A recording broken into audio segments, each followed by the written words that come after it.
Komm, lass mal die USA mit Deutschland vergleichen.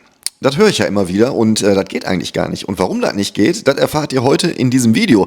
Und wenn euch noch mehr interessiert zum Thema Texas, USA, Leben und Arbeiten hier, dann solltet ihr unbedingt diesen Kanal abonnieren, ihr solltet dieses Video liken und zu den Favoriten hinzufügen.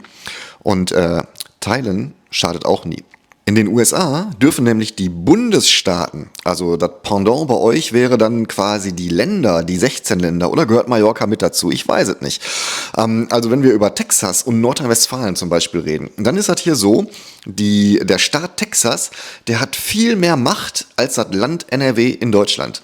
Denn der Staat Texas, der darf zum Beispiel eigene Gesetze beschließen, wie zum Beispiel das umstrittene Abtreibungsgesetz, Waffengesetze, und der darf sogar die Höhe der Steuern bestimmen, die es hier gibt.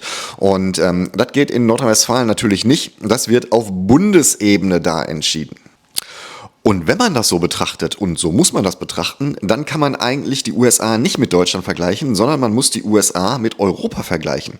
Denn auch in Europa gibt es natürlich europäisches Recht und darunter gibt es dann halt Frankreich, Deutschland, Spanien, Portugal und wie die Länder und Mitglieder alle heißen. Und hier in den USA ist das genauso, ne? Also es gibt natürlich die Bundesebene, aber Washington, die greifen tatsächlich nur in die Gesetzgebung ein, wenn es um Außenpolitik geht oder in andere Sachen, die also den Staat USA betreffen und nicht das einzelne Bundesland, also den Staat Texas zum Beispiel. Das ist anders geregelt hier, sorgt natürlich dafür, dass in Kalifornien ganz andere Regeln und Gesetze gelten als in Texas. Das fängt bei Steuern an und hört bei Strafrecht sogar auf. Das geht natürlich nicht, dass Nordrhein-Westfalen da zum Beispiel ein eigenes Strafrecht einführt. Die können zwar ein bisschen was im Polizeirecht ändern oder im Bildungsrecht ein bisschen ändern, aber letztendlich ist das Land Nordrhein-Westfalen am Fliegenfänger des Bundes, und das ist hier in den USA tatsächlich anders.